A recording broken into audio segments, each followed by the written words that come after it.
एक मित्र ने कमेंट करके पूछा है सिल्की शर्मा जी ने कि पिछली वीडियो में जो अपग्रेडिंग की बात की है आपने, एक साधक आधुनिक समय में उसका लाभ कैसे ले सकता है। तो प्रश्न बहुत अच्छा है एक तरह से, और सभी मित्रों से मेरा निवेदन है कि इस वीडियो को अंत तक एक तरह से ज़रूर सुनें, क्योंकि पूरी वीडियो सुनने के बाद ही पूरी बात समझ में आती है। तो उन्हें पूछा कि अपग्रेडिंग का आधुनिक समय में एक साधक कैसे लाभ ले।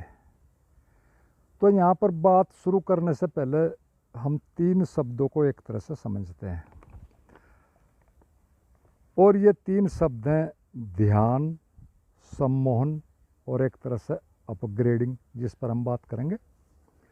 अपग्रेडिंग को मोटे शब्दों में कहें, हिंदी में कहें अपने को विकसित करना, उन्नत करना या एनहांस करना, यानी और अपग्रेड करना, अच्छा बनाना।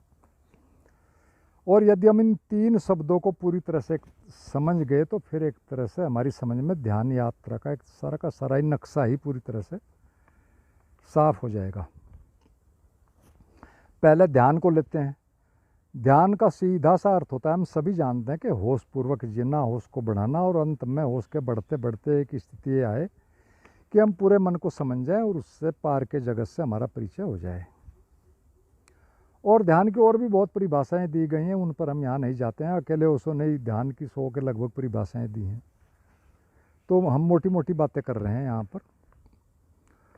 और इस विषय में आप चाहें तो मैंने भी काफ़ी कहा, ध्यान के ऊपर 2-3 वीडियो हैं, नीचे आप कमेंट में उनका वो मिल जाएगा, डिस्क्रिप्शन में लिंक, चाहे तो आप देख सकते हैं। लेकिन मैं यहाँ पर आपको ध्यान के बारे में एक तथ्य रिमाइंड कराना चाहता हूँ मोटा मोटा, और वो ये है कि ध्यान करने की सभी विधियाँ या ढंग आज तक जितने भी हुए हैं मनुष्य जाति में, वो सभी मुख्य रूप से 2 प्रकार के होते हैं। इससे हमें काफ़ी चीज़ें समझ में आ जाएंगी अगर हम ये बात समझ गए पूरी ध्यान के मामले में। एक तो पहला है जो कि एक तरह से आजकल सर्वाधिक प्रयोग में लाया जाता है, ये होता है, अगर इसको हमें कोई नाम देना चाहें तो इसको हम एक नाम देंगे सम्मोहक टाइप का। ये मैं टाइप कर रहा हूँ, 2 टाइप हैं। और फिर इसमें होता क्या, अलग अलग ढंगों से बहुत विधियाँ हैं, जिसमें फिर हम किन्हीं भी भावों को, विचारों को, कल्पनाओं को या एकाग्रताओं को एक तरह से साध देते हैं और माइंड को रीप्रोग्रामिंग एक तरह से करते हैं।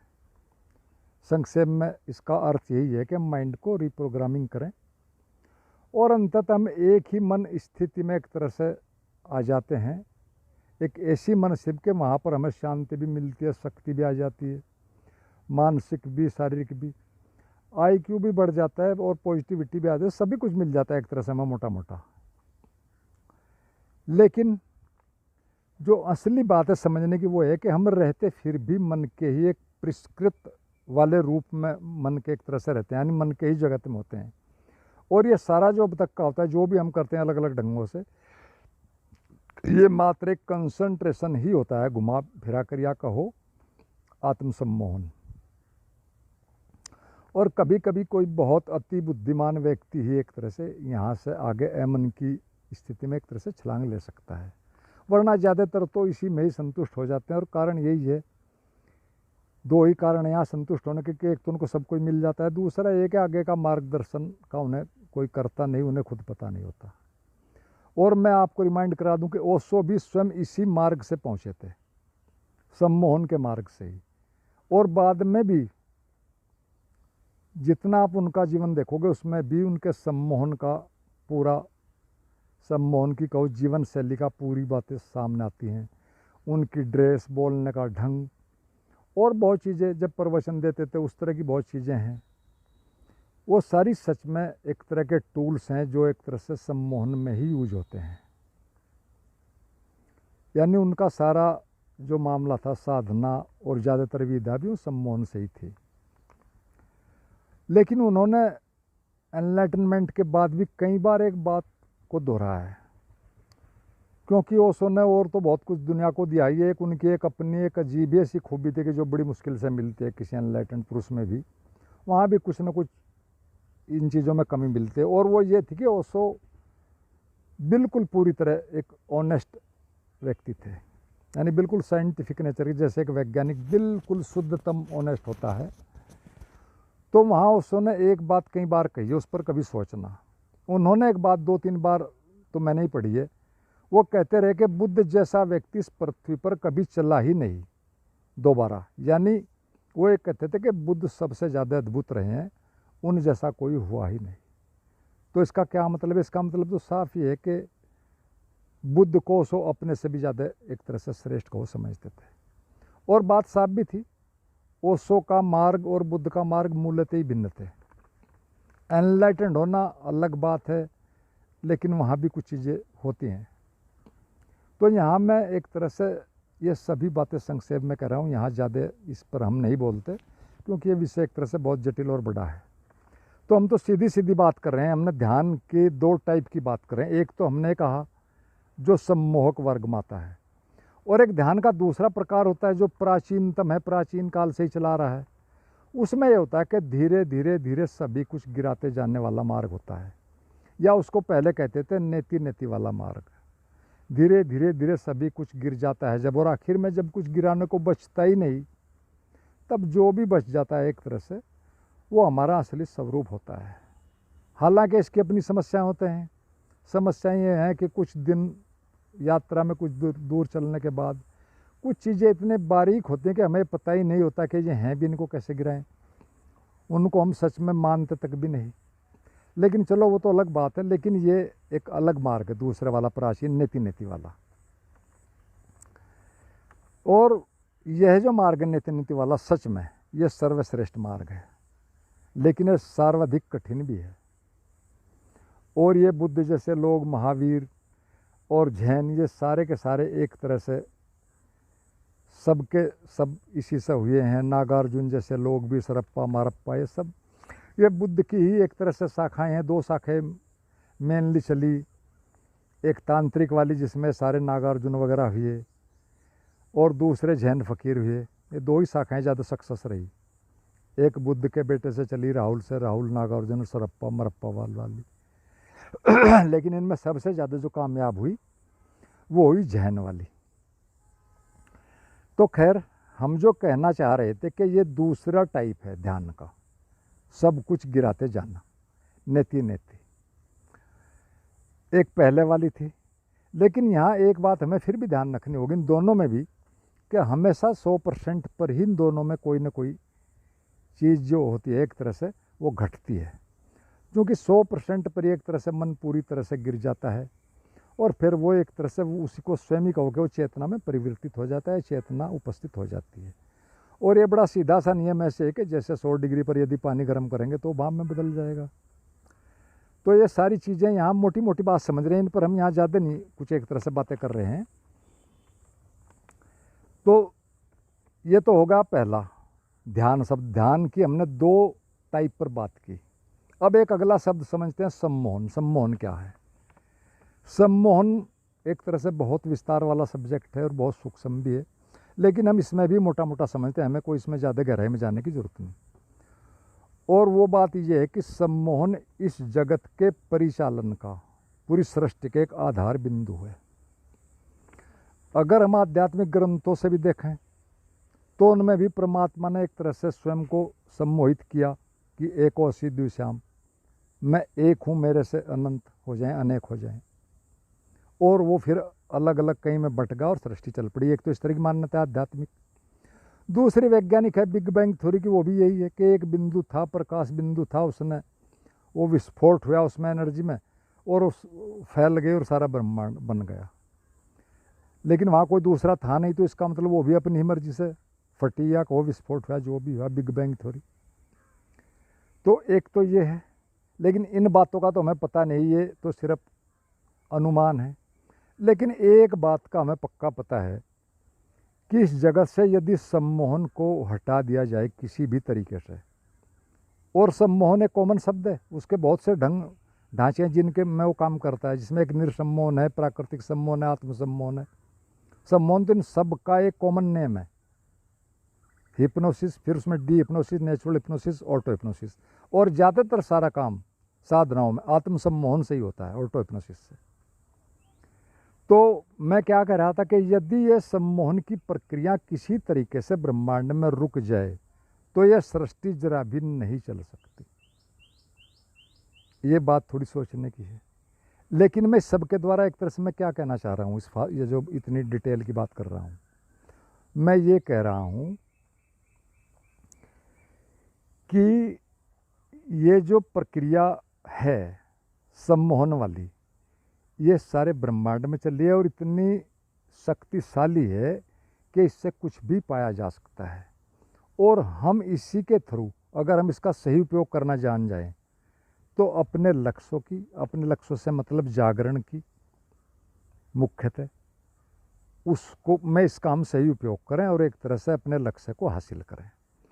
और साथ ही ये भी बता दूं कि सभी ध्यान विधियाँ डायरेक्ट इनडायरेक्ट आत्म सम्मोहनी है या निर्सम्मोहन है, यानी हिप्नोसिस है या डी हिप्नोसिस है। यानी या तो हम किसी चीज़ पर अपने को फोकस कर रहे हैं, कंसंट्रेट कर रहे हैं, या कुछ गलत चीज़ है नेगेटिविटी उनको एक तरह से बाहर डिलीट कर रहे हैं, और कुछ भी नहीं है। लेकिन इसमें भी दो बातें हैं, क्योंकि हमें इतनी अवेयरनेस होती नहीं, हमें बारीकों का पता नहीं होता। तो इसमें एक तरह से जितनी इसकी खूबियाँ हैं, ये तो एक तरह से कला है या कहो एक टूल है। इसका आप सही ढंग से यूज़ करोगे तो इसमें अच्छाइयाँ हैं, गलत ढंग से यूज़ करोगे तो फिर एक तरह से इसकी हानियाँ भी हैं। इस पर भी हम यहाँ ज़्यादा नहीं बोलते। ये वास्तव में हमारे सारा जीवन इसी पर निर्भर है। ये हमारी सारी निगेटिविटी पॉजिटिविटी सब इससे ही जुड़ी हुई हैं।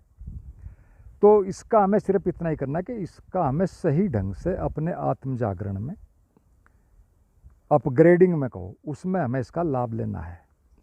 और आज के जो एक तरह से विज्ञान है साइकोलॉजी का, हिप्नोसिस का, उसने बहुत सी चीज़ों का पता लगा लिया जिनका कि हमें एक तरह से लाभ ले सकते हैं। बहुत चीज़ें ऐसी हैं और इसमें बहुत ऐड करके भी चीज़ें जोड़ी जा सकती हैं, संगीत वगैरह बहुत चीज़ें जोड़ी जा सकती हैं। तो ये तो एक तरह से मैंने दो बातें बताई, सम्मोहन बताई, ध्यान बताई। इनसे कुछ चीज़ें हमें साफ हुई ताकि हम तीसरी चीज़ अपग्रेडिंग समझ सकें। अब हम अपग्रेडिंग की बात करेंगे। अपग्रेडिंग का मतलब क्या है कि अपने को एक तरह से उन्नत करना, एनहांस करना। और इसका सीधा सा मतलब है क्या अपग्रेड करना हमें, क्योंकि हम सारी बातें साधना पर कर रहे हैं और सारी साधना डायरेक्ट इनडायरेक्ट एक आत्म सम्मोहनी है। तो एक तरह से हमें आत्म सम्मोहन की विधियों को ही अपग्रेड करना है ताकि हम उसका ज़्यादा लाभ ले सकें। अब से पहले भी आत्म सम्मोहन कर रहे हैं, हमें उसका नाम नहीं है, नाम कुछ और, उसकी विधियाँ नाम दे देते हैं, कुछ और दे देते हैं, लेकिन अब हम उसका सिस्टमेटिकली उसका उपयोग करेंगे। और आज इस दिशा में आत्म सम्मोहन की एक नई चीज़ बड़ी विकसित हुई है, NLP, जिसको जनरल वे में तो उसको रिप्रोग्रामिंग कहा जाता है माइंड का। और ये NLP का मतलब है एक तरह से न्यूरो लिंग्विस्टिक प्रोग्रामिंग। न्यूरो का मतलब नर्वस सिस्टम या मोटे तौर पर ब्रेन, लिंग्विस्टिक लैंग्वेज से बना है, प्रोग्रामिंग फीडिंग करना। यानी हम ब्रेन के अंदर कोई चीज़ जो हमारा गोल है, लक्ष्य है, उसको उसकी भाषा को समझ कर, उसकी भाषा क्या है ब्रेन की, उसकी भाषा में उसको अंदर फीड करें ताकि हमारा लक्ष्य का हमें मिल जाए। तो NLP का भी बहुत ज़्यादा एक तरह से इसमें सहारा लिया जा सकता है। और वैसे तो इसका उपयोग ज़्यादातर मानसिक बीमारियों में किया जाता है, लेकिन इसका उपयोग हम साधना में भी ले सकते हैं, अपने मन को एक तरह से मन के पार जाने में भी ले सकते हैं। लेकिन इस विषय में भी एक थोड़ी समस्या, वो कॉमन समस्या होती हैं ये तो, और वो समस्या है कि जो लोग NLP पर काम कर रहे हैं या हिप्नोसिस पर काम कर रहे हैं, उन्हें ध्यान के बारे में कोई जानकारी नहीं, कुछ भी पता नहीं है, वो ध्यान को बहुत हल्के में ले रहे हैं।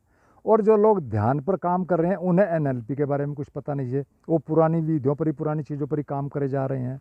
चूँकि सब थोक में विधियाँ मिलती हैं, आश्रमों में कहो, गुरुओं में, एक विधि सबको दी जा रही है, तो इसलिए दोनों एक दूसरे से परिचित हैं। तो इसीलिए हमें चाहते हैं कि ये चीज़ें सारी इकट्ठी हों, कहीं किसी साइंटिफिक प्लेटफार्म पर ये इकट्ठी की जाएं और वहाँ इन सब चीज़ों का लाभ हम अपने उसमें एक तरह से लें। कोई साइंटिफिक प्लेटफार्म ऐसा हो जहाँ सभी मित्र जुड़ें और फिर वहाँ पर हम सारा ही संगीत को, हिप्नोसिस को एक तरह से जोड़कर हम बहुत प्रभावशाली एक तरह से विधियाँ बना सकते हैं बड़े आराम से। केमिकल्स का भी चाहे तो यूज कर सकते हैं। कैनाबिस पर भी बहुत रिसर्च हुई है, जो भगवान शिव की जड़ी बूटी थी ये भांग, उस पर मैं हालांकि यहाँ ज़्यादा नहीं बोलना चाहता। एक प्रिया मिश्रा एक लेडी है, बहुत ज़बरदस्त उन्होंने जानकारियाँ इकट्ठी की हैं पूरी वर्ल्ड से इस पर भी। तो बहुत चीज़ें हैं जिनका हम उस पर प्रयोग कर सकते हैं। हिप्नोसिस का नए ढंग से कर सकते हैं, कैथारसिस का कर सकते हैं। अभी कैथारसिस करते हैं, हिप्नोसिस भी करते हैं, लेकिन हमें पता नहीं हिप्नोसिस किस चीज़ की करनी है, कितनी करनी है। कैथारसिस भी करते हैं, उसका भी हमें पता नहीं किसको किस कैथारसिस की ज़रूरत है। तो ये सारी चीज़ें एक तरह से ये क्लियर नहीं है, अनुमानित काम कर रहे हैं सब, देखा दाखी कि कुछ दे दिया और हम सब लग गए, और नहीं इनका कोई मापन है कि किसी का प्रयोग करने से, कोई विधि करने से कितना रिजल्ट आ रहा है, कितना नहीं आ रहा है। और इसीलिए फिर होता क्या कि साधक थोड़े दिनों में एक तरह से फिर मैंने देखे जल्दी विधियों से उब जाते हैं और उनको फिर छोड़ छाड़ देते हैं। शुरू में इसलिए करते कि भाई थोड़ा थोड़ा वो अच्छा लगता है, शुरू में मन को नई चीज़ मिल जाती है, वो अच्छा लगता है, और हमें मन के नियमों के बारे में कुछ पता नहीं है। एक समस्या तो नहीं है, समस्या बहुत है। तो इस तरह से ये सारी चीज़ें साइंटिफिक प्लेटफार्म पर हमारी सारी की सारी इकट्ठी हो सकती हैं। तो अब हम अपग्रेडिंग पर एक तरह से थोड़ा सा बात करेंगे। अपग्रेडिंग का सीधा सा ये अर्थ है, अपग्रेडिंग पर मित्र ने प्रश्न पूछा एक तरह से। अपग्रेडिंग में एक तरह से ध्यान विधियों में हमें संगीत को ऐड करना है। संगीत आज भी कर रहे हैं, लेकिन ये पता नहीं कौन सा संगीत। दूसरी बात, सम्मोहन कर रहे हैं, लेकिन सम्मोहन के बारे में कोई चीज़ क्लियर नहीं है। सम्मोहन के बारे में भी जानकारी होनी जरूरी है, कैथारसिस के बारे में भी और जानकारी होनी चाहिए। तो हम इन सबका मिला जुला एक तरह से प्रयोग करना चाहिए हमें, और फिर मशीनों से साफ साफ परिणाम भी देखना चाहिए। जो विधियाँ परिणाम दे उन पर ही आगे काम करना चाहिए। और मैं ये सारा एक तरह से इसलिए कह रहा हूँ कि आज के मनुष्य का मन बिल्कुल अलग टाइप का है। बात हम बुद्धों की, महावीरों की, कबीर की, पता नहीं किस किस करते हैं, लेकिन आज का हमारा मन बिल्कुल अलग है। हम उनके जैसी चीज़ें कुछ भी नहीं कर सकते। उन जैसे ना हमारे अंदर संकल्प है, ना हम संकल्प के प्रयोग करना चाहते हैं, उनसे बचना चाहते हैं। कोई भी साधक संकल्प, मौन, एकांत के प्रयोग से बचना चाहता है, करना नहीं चाहता। बस सिर्फ शब्द संग्रह हैं या दूसरे लोगों को पढ़ते रहो, खुश होते रहो, इससे थोड़ा ही कुछ होता है। शब्द संग्रह को हम सारी बात मान लेते हैं। दूसरी बात है कि आज का अधिकतम साधक वर्ग आधुनिक युग में वो संसार में रहते हुए जागना चाहता है, और ये ठीक बात है, इसमें कोई गलत बात नहीं है। क्योंकि अब तक के मानव इतिहास में लोग ग्रस्त जीवन में रहते हुए भी जागे हैं, उतने ही छोड़ छाड़ कर जाने वाले भी जागे हैं। तो सच में ये कोई बात नहीं है कि छोड़ना ही है या नहीं है, और बाहर छोड़ने जैसा कुछ है भी नहीं। बाहर आप क्या छोड़ोगे? जो यहाँ छोड़ोगे दूसरी जगह जाकर भी वही भोजन भी लेना पड़ेगा, वस्त्र भी लेने पड़ेंगे, मकान भी कहीं देखना पड़ेगा। तो ये बाहर से कुछ छोड़ने जैसी बात है नहीं। बात तो सारी अंदर की है कि अंदर हमें क्या चीज़ छोड़नी, क्या गिरानी है, असली जड़ क्या है जहाँ हम उलझे हैं। और असली बात सिर्फ दो ही चीज़ें हैं, अहंकार और अटैचमेंट। और ये अब तक ज़रूरी थी यहाँ तक आने के लिए। ये अगर ना होती तो हम यहाँ तक आते नहीं जहाँ आज हैं। ये जीने के लिए, बढ़ने के लिए, यहाँ तक आने के लिए ज़रूरी थी। लेकिन सच बात है, आज अगर हम आत्म जागरण की दिशा में जाएंगे तो यही दोनों सबसे बड़ी बाधा हैं। संसार में रहे नो प्रॉब्लम, तो अगर अपने मन के पार जाना है तो दो ही चीज़ों को गिराना है, अहंकार और अटैचमेंट। अटैचमेंट किसी भी टाइप का है, और अगर ये दो बात आदमी की समझ में आ जाती साधक की, तो बाहर को छोड़ने जैसा है ही नहीं। ये मामला समझ का है, और फिर आदमी किसी भी परिस्थिति में कहीं पर भी इन्हें गिरा सकता है अगर बात ये इतनी समझ में आ जाए। और बाकी सब चीज़ें जितनी भी हैं, ये सारी जोन सी मन की निगेटिविटी कहो, ये लोभ लालच वगैरह वगैरह, ये सारी तो एक तरह से इन दो से ही पैदा होती हैं। अहंकार है, अटैचमेंट है, सब इनमें से निकलती हैं सारी चीज़ें। तो यही सारी समझने की चीज़ें हैं। एक साधक को ये समझना चाहिए कि अब तक मुझे इनकी ज़रूरत थी, न इनकी बुराई करने की ज़रूरत, न इनमें उलझने की ज़रूरत, न इनसे मोह करने की ज़रूरत। ठीक ऐसा ही समझो जैसे एक सीढ़ी से हम चढ़ रहे हैं। जिन चीज़ों की, डंडों की हमें ज़रूरत थी, जब सीढ़ी के अंत में जाएंगे तो हमें पूरी सीढ़ी को छोड़ना पड़ेगा, उन डंडों को भी छोड़ना पड़ेगा अगर आकाश में जाना है। बिल्कुल ठीक दी सेम वही बात है। अब हम जीवन के विकास के ऐसे मोड़ पर आ गए कि जहाँ इन दोनों को भी छोड़ देना है, क्योंकि हम शरीर, प्रकृति, मन सबके पार जाना चाह रहे हैं, जो कि पूरा इस ब्रह्मांड के अंदर है, या कहो हमारा वास्तविक जगत है, संसार है, हमारा घर है, कुछ भी उसे कह सकते हैं।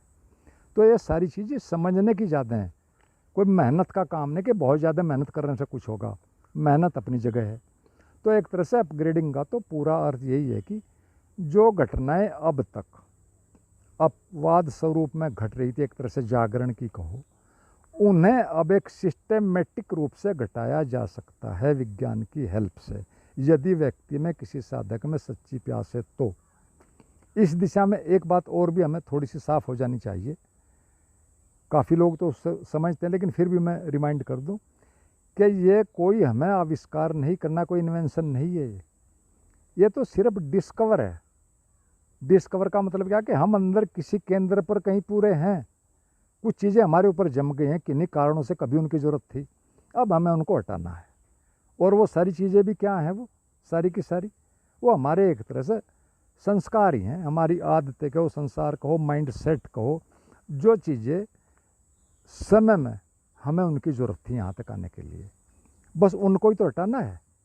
यानी मन में ही फालतू की चीज़ों को हटाना है। अब वो हमारे लिए यूजलेस हो चुकी हैं, अब तक यूजफुल थी, बस इतनी बात है। क्योंकि अब हम मन के पार जाना चाह रहे हैं, अब हमारा लक्ष्य बदल चुका है, अब तो कुछ और लक्ष्य था। तो एक तरह से ये सारी चीज़ें माइंड का एक तरह से एनालिसिस करके ही उनको देनी चाहिए। किसी साधक को कोई भी विधि अगर आप बिना उसका मनोविश्लेषण किए देते हैं तो समझो वो एक अंदाजन बात है, उससे कुछ नहीं होना। पता नहीं हम उसकी सचमुच से ज़रूरत है भी या नहीं है, लेकिन यहाँ सब अध्यात्म में सारा का सारा होता क्या है, सारी की सारी चीज़ें एक तरह से पुराने ढंग से ही चलती हैं। तो मैंने तो यहाँ पर ये मोटी मोटी सी बातें कही हैं, इसमें ये चीज़ें बहुत बड़ी भी हैं, ज़्यादा दूर तक हैं, लेकिन कोई बात नहीं, इसमें तो अब थोड़ी 2 ही 3 बातें हैं कि अगर हम एक तरह से सच में बुद्धिमान हैं तो एक बात पर हमें गंभीरता से विचार करना चाहिए। बिल्कुल साफ सीधी बात है कि जब परमात्मा सार्वभौमिक है, हर जगह है, शाश्वत है, हमेशा से है और कण कण में, तो फिर हमें उसका पता क्यों नहीं चल रहा है? कहीं कोई अलग तो ऐसी बात नहीं कि हम किसी अलग स्थान पर जाएंगे वो वहाँ पर ही मिलेगा, तो पता इसलिए नहीं चल रहा। उसके 2-3 कारण बड़े सीधे सीधे हैं। पहला तो ये है कि हम ही अपने को किसी कारण से धोखा दे रहे हैं, किसी अज्ञानतावश, कि चलो आज नहीं मिला भविष्य में हम पोस्टपोन कर रहे हैं। माइंड की एक चाल होती है पोस्टपोनमेंट, कि आज नहीं मिला कल मिल जाएगा, भविष्य मिल जाएगा, अगले जन्म में मिल जाएगा। या तो हम ही अपने को धोखा दे रहे हैं, कुछ करना नहीं चाहते, या कोई हमारा मार्गदर्शक कोई हमें इस तरह की बातें ये पाठ पढ़ा रहा है कि अभी नहीं, चलो कल मिल जाएगा, अगले जन्म में मिल जाएगा, मरते टाइम मिल जाएगा। वो इस तरह के धोखाधड़ी हमारे साथ कर रहा है। तो 2 तो ये बात है। या फिर तीसरी स्थिति है कि हमारी प्यास ही पूरी नहीं है, हम गहरे में दिल से चाहते भी नहीं, बाहर बाहर चाह रहे हैं थोड़ा थोड़ा, और दिखा भी रहे हैं, हम कुछ कर भी रहे हैं, ये भी एक मन की चाल है। वो बाहर से दिखाता रहता है कि हम बहुत कर रहे हैं, लेकिन अंदर गहरे में ज़्यादा कुछ करना भी नहीं चाहता, बाहर दिखाता रहता है मैं, ये मन की बहुत चाल है। तो इसलिए हम अंदर गहरे में सच में चाहते नहीं, इसीलिए हमारी ट्यूनिंग नहीं हो रही है, वरना ऐसा हो ही नहीं सकता। हम जिन चीज़ों को भी आदमी सच्चे दिल से चाहता है, किसी और क्षेत्र में भी जीवन का देख लो, जो आदमी सच्चे दिल से कोई चाहता है तो पूरी सृष्टि उसकी इच्छा पूरी करने में लग जाती है। आज नहीं कल उसे वो मिलता ही है, अगर उसमें थोड़ा धैर्य है। तो बड़ी सीधी बातें हैं, इसमें कोई ज़्यादा नहीं है, अपनी ही एनालिसिस करना है अपने मन की। और जहाँ तक अपग्रेडिंग की बात है, अपग्रेडिंग कोई नई बात नहीं है, सारी सृष्टि में अपग्रेडिंग आदि मानव से लेकर जब से ये सृष्टि बनी है, आदि मानव से लेकर आज तक अपग्रेडिंग ही चल रही है।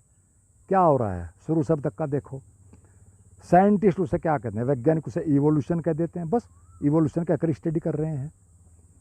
तो साधना में सारा का सारा यही तो है कि किसी साधक का मनोविश्लेषण किए बिना उसको कोई विधि देना एक तरह से तुक्केबाजी है। जो साधक कर रहा है वो बस एक तुक्केबाजी है, लग गई तो ठीक। और ये फार्मूला ऐसे, ये मैं आपको मोटे शब्दों में समझा दूँ कि जैसे एक बीमार आदमी मेडिकल स्टोर में चला जाए और कोई अच्छी सुंदर सी दवाई ले ले और उसको खाना शुरू करे, तो ध्यान रखना क्या होगा। ऐसे ही विधियाँ बहुत हैं, विधियाँ भरी पड़ी हैं पुस्तकों में, सब विधियाँ बना रहे हैं, बांट रहे हैं, पुरानी ही काफ़ी हैं। करते रहो, कुछ नहीं है, कुछ नहीं होना। शुरू में थोड़े दिन ठीक लगती हैं क्योंकि नई होती है, माइंड को हमेशा नई चीज़ चाहिए होती है, उसमें वो इंटरेस्ट लेता है, वरना होता जाता कुछ नहीं। जब तक आपकी साइको एनालिसिस नहीं होती है, उस हिसाब से विधि नहीं दी जाती है, तो तब तक तुक्केबाजी है। लग भी सकती है, नहीं भी लग सकती है, नुकसान भी हो सकता है। बहुत से लोग पागल होते हैं, मैं इस विषय में ज़्यादा नहीं बोलता, बहुत मित्र मेरे से जुड़े हैं इस चीज़ में, जो आज तरह से साधनाओं के बिगड़े हुए, वो बिल्कुल हालत ख़राब है, और मरे भी हैं कई लोग, उनको मैं जानता हूँ, लेकिन इन चीज़ों पे मैं यहाँ ज़्यादा नहीं बोल रहा।